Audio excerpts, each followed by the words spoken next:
அஸ்ஸலாமு அலைக்கும். ஒரு கலீஃபாவுடைய மரணத்திற்கு பின் அவர்களுடைய பிள்ளைகள் ஆட்சி பொறுப்புக்கு வர வேண்டும், காபாவில் உள்ள ஒரு பொக்கிஷத்தை கைப்பற்ற வேண்டும் என்பதற்காக சண்டையிட்டுக் கொள்வார்கள். அப்பொழுது மஹதி அலைஹிஸ்ஸலாம் மக்காவில் தோன்றுவார்கள். மக்கள் அவர்களை தலைவராக பொறுப்பேற்க சொல்வார்கள். ஆனால் அவர்கள் ஆட்சியை வெறுப்பார்கள். உண்மையான மஹதி அலைஹிஸ்ஸலாம் தான் மஹதி என்றும் தனக்கு பையத் செய்யுங்கள் என்றும் கூற மாட்டார்கள்.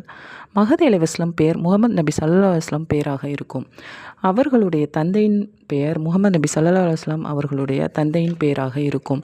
அவர்கள் வருவதற்கு முன்னால் உலகத்தில் அநீதியும் அட்டூழியமும் தலைவிரித்து ஆடும். தஜ்ஜாலுடைய வருகைக்கு பின் ஈசா நபி இறங்கி வருவார்கள். ஈசா அலைஹிஸ்ஸலாம் அவர்களுக்கு தொழுகை நடத்தக்கூடியவர்களாக மஹதி அலைஹிஸ்ஸலாம் இருப்பார்கள். மஹதி அலைஹிஸ்ஸலாம் 7 ஆண்டுகள் ஆட்சி செய்வார்கள். இது கியாமத் நாளின் அடையாளமாக நடக்க இருக்கிறது. அஸ்ஸலாமு அலைக்கும்.